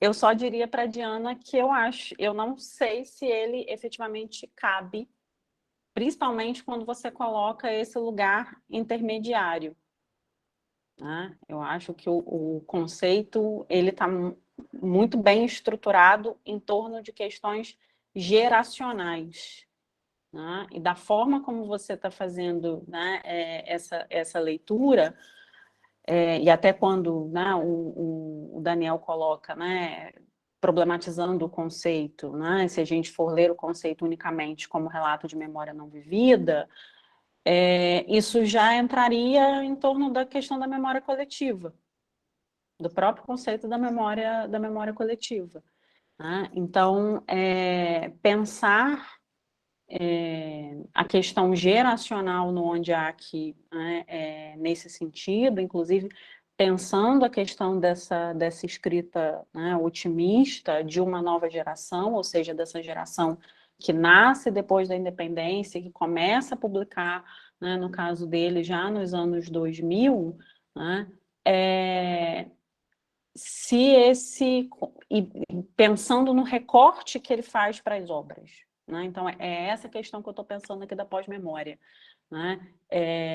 Pensando em que momento as narrativas do Ondiak, né, estão ambientadas, né? Então, como pensar isso, né, como pós-memória, se as narrativas estão majoritariamente, ou se não todas concentradas no período de guerra civil, e a gente começando por esse lugar, né, se a gente for levar em consideração o Bom Dia, Camaradas, que, enfim, não é o meu ponto de partida, meu ponto de partida foi o Assobiador, que, aliás, muito me estranhou pensar o Assobiador como, né, como infanto-juvenil, né, enfim, não sei em que, né, em que editora, enfim, que contexto, né, que essa obra pode estar relacionada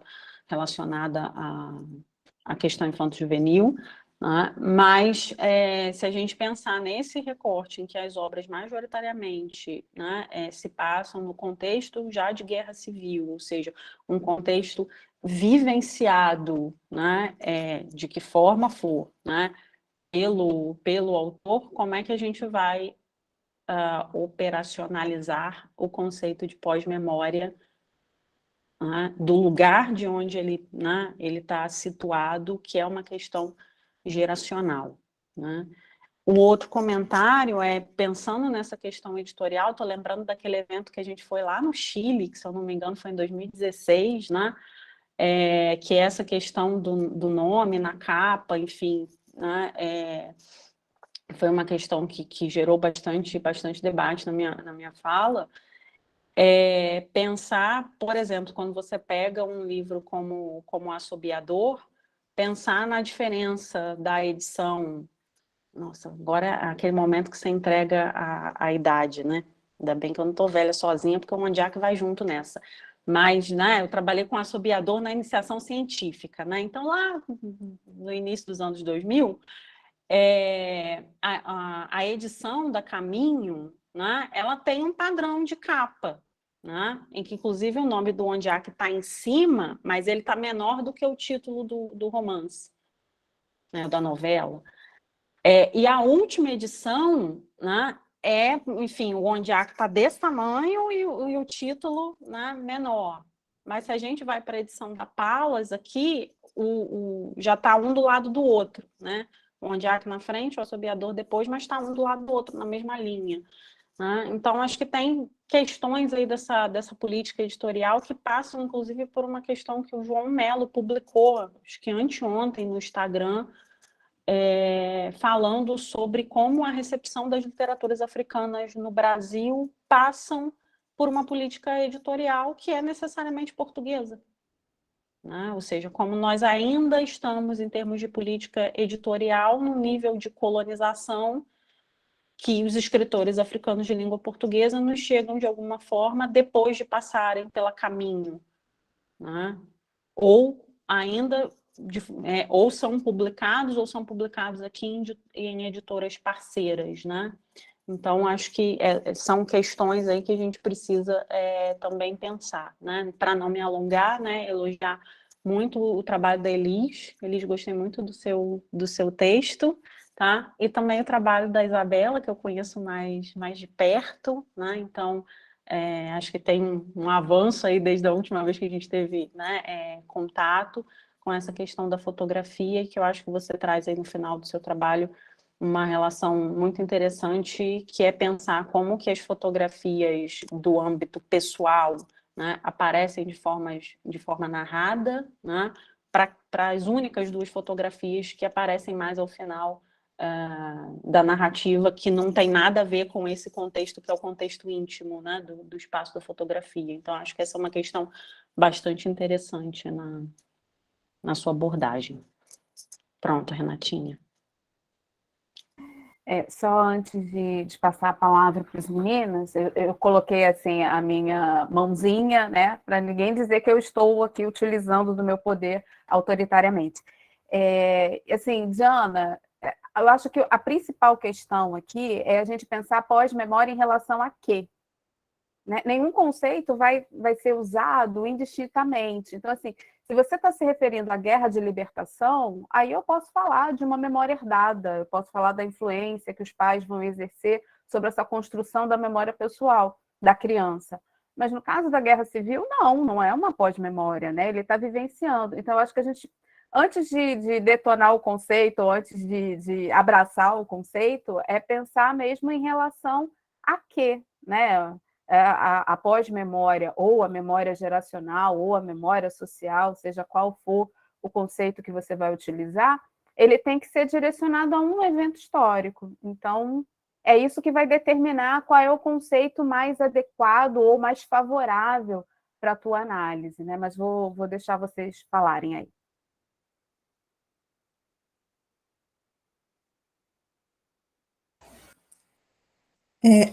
Pessoal, era isso mesmo que eu queria, e porque, assim, gente, de forma muito humilde mesmo, esse conceito sempre me causa algum incômodo, algum estranhamento, tanto que eu botei lá no finalzinho da minha apresentação, eu fiquei pensando se eu coloco ou não, coloco ou não. E depois que vocês comentam, fica tão óbvio essa questão dessa periodização, né, quando o Daniel começou a falar, eu concordei, porque realmente é um conceito que talvez não abarque, enfim, por essas questões que você disse, né, que a memória de quem está contando não é também a memória vivida, e isso é uma coisa que eu não tinha pensado, e que, como eu disse, depois que alguém fala, fica bastante claro, né, e depois quando a Roberta coloca, né, essa defesa do conceito, já fui para outro lado, enfim, e aí, Renata, quando você fala disso, né, de sempre colocar de relacionar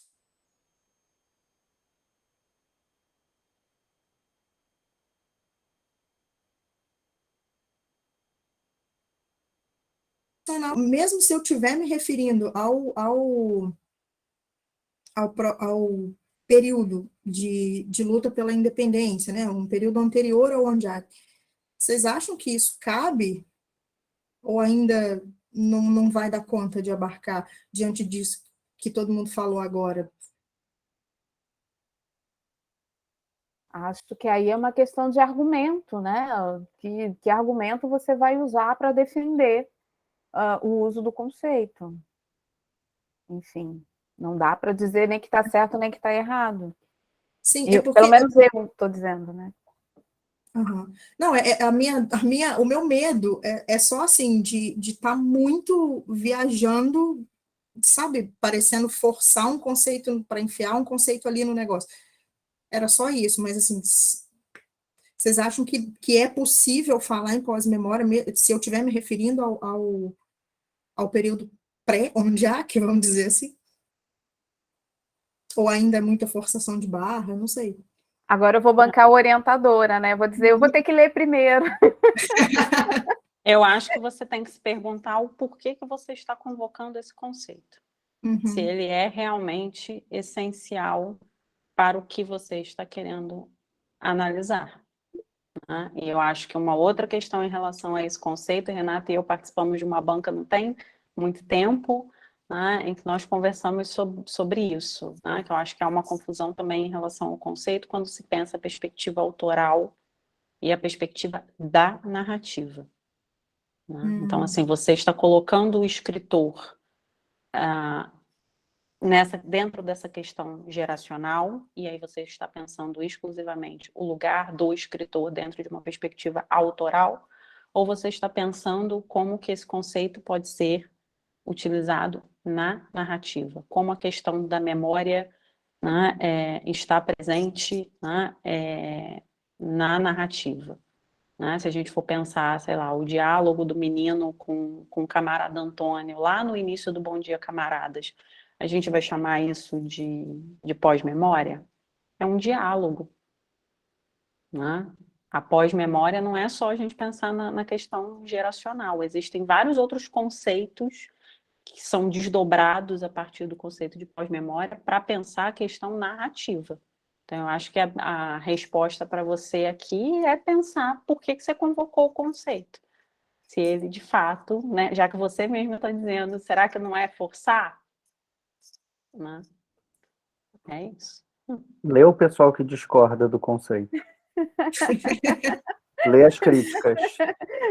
Não, porque É um isso que, a caminho. Roberta está falando também faz parte da dinâmica da memória. Como que as novas gerações que interagem com as gerações antigas têm uma memória que é mediada por essas relações. Mas A é por memória isso que não eu é só estou o que a dizendo que gente não é vive, só o não. conceito. Tem Sim, outros então, mas conceitos de como a tem. estrutura narrativa vai ser elaborada a partir disso. Então, não sei. Vou continuar discordando da Daniela. Renato, a gente tem 1 minuto. Então, vou bem rapidinho. Acho que, se não me engano, é Beatriz Sarlo, né? Que ela produz ela tem um texto sobre o assunto que ela, enfim, Tempo questiona. passado. Questiona um pouco o conceito a partir da origem e tal. Então, assim, acho que vale a pena fazer isso tudo e tentar. Aí eu vou na linha da Roberta, eu até levantei a mão porque de buscar, então, na narrativa, na ficção, né, o paralelo e adequar ao conceito, mas aí é como constrói, né? E eu queria também agradecer a Elisa, porque, assim, quando eu fiz a minha pergunta, eu estava olhando meio no gráfico das minhas leituras, né? E, na verdade, ela falou, não é um gráfico, isso é um painel. Está aqui, está ali, e pode estar otimista ou não, dependendo das circunstâncias daquela determinada narrativa. E também essa questão da classificação, né? Quer dizer, tem várias obras, Humberto Eco uma vez falou isso, né? Que você pode ler em camadas, né? Você tem as camadas mais profundas, tem as camadas mais superficiais. Eu nunca achei que o Bom Dia, Camaradas fosse um livro infanto-juvenil. Apesar do narrador ser um menino, eu acho, nossa senhora, isso é só um efeito estético, mas não é eu digo assim, na minha visão. Então, mais para agradecer, é isso. Eu adoraria ficar aqui conversando com vocês. Acho que esse é, de fato, o momento que a gente espera dessa conversa, dessa troca, dessa luz que acende aí para a gente dar continuidade aos nossos trabalhos. Mas estamos aqui com um tempo muito limitado mesmo, então eu vou devolver a palavra à nossa monitora, né? E esperando encontrar vocês amanhã de manhã, gente. E aí a gente continua, tá? Guardem as questões que forem aparecendo. Aí, eu já estou aqui pensando, vou dar spoiler, gente. Na sexta-feira eu vou falar do pai do Jack. Pronto, eu vou falar da memória original. E aí, vamos ver o que vai sair. Bom, pessoal, se vocês quiserem continuar a conversa lá no café virtual, eu passo o link para vocês aqui, mas não sei quantas pessoas vão estar por lá. Eu vou deixar o link com vocês aqui, caso alguém queira dar uma passadinha para...